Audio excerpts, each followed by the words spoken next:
Hi, this is Rick, Vintage Oddball Cards. Hope everyone's doing well out there. Well, this is a little different video. We're going to talk PSA and centering. Now, PSA, as many of you know, changed their standards when it comes to centering. And I think it's totally correct. Now, PSA should have done this years ago. But they finally got it correct. Okay? They finally got it correct. Now, I can fault them for doing this at the middle of the night, not informing anyone, or not coming out with somebody, a spokesperson, explaining their reasoning, but they got it correct. Now, it's easy for me to say because I don't collect modern cards, PSA 10 cards. So it's easy for me to say. I only have a few, nowadays I only have a few PSA 10 cards. And if you can see, and both these cards I'm going to show you, by the naked eye, even my bad eyes at my age, I can notice they're not centered. They're not completely, they should not be a 10. And I've always thought that over the years, joking with people, why is this a 10? It's not centered. And people are complaining that PSA is changing their standards. Well, grading companies, not all the time, but in pre-war world, their standards have changed over the years when it comes to grading pre-war cards. So if you want to get it correct now. Now, it's going to affect some people. It's going to affect people that flip cards, people who just collect the holder, the grade, not the card itself.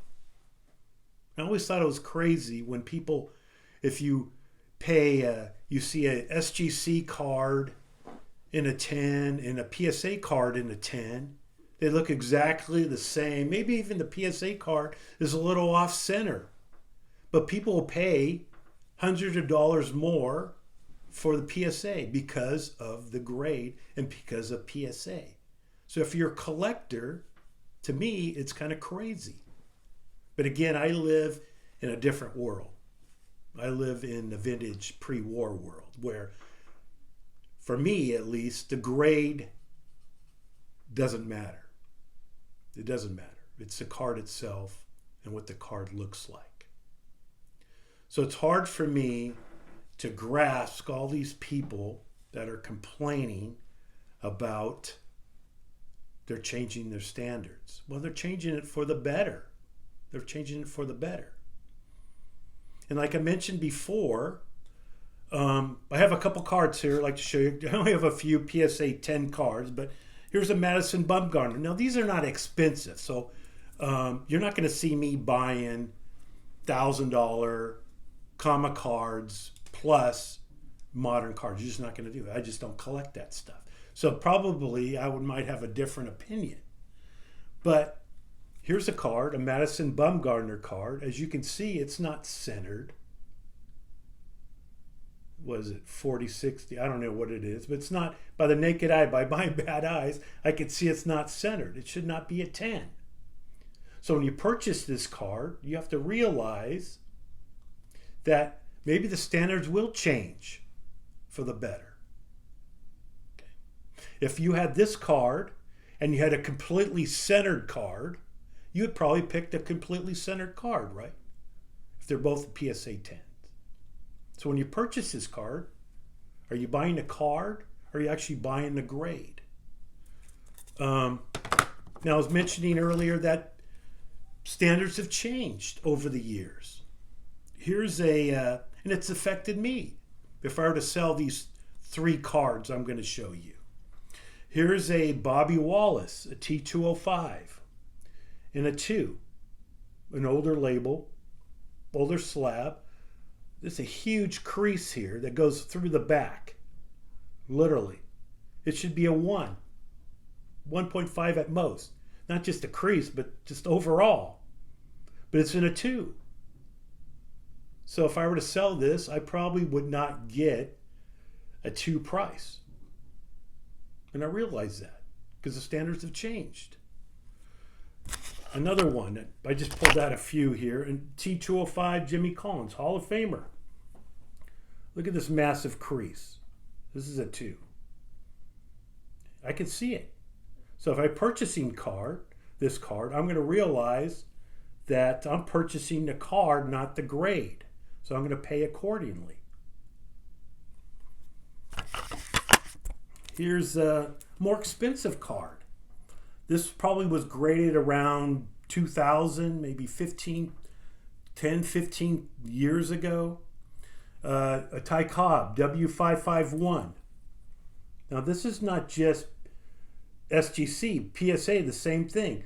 This card is it's a 2.5 in a 2.5 holder. Okay. This would be authentic nowadays. Why? It's cut short, top to bottom and side to side. If you were to put 2 and 2 Cobbs together, you would notice that. So their standards have changed when it comes to hand cut cards. Heck, I'm not even sure if they do it correctly now. But if I were to purchase this card, okay, and I had another 2.5 next to it that looks exactly the same, but it's a little wider and, top to bottom too, then I probably would pick the other one. So I'm buying the card, not the grade.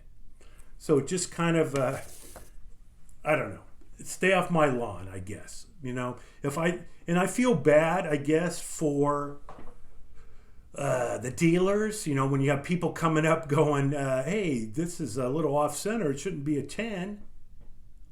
Well, the dealer maybe should realize that when they purchased that card, it wasn't a completely centered card. 50-50 or 55-45. And the person purchasing the card should realize, hey, are you buying a card or are you buying a grade? That's just me. I can be completely wrong because, again, I don't live in the modern world. I live in what the card looks like world and the low grade, the grade doesn't matter world. Hey, this is Rick, Vintage Oddball Cards. Bye.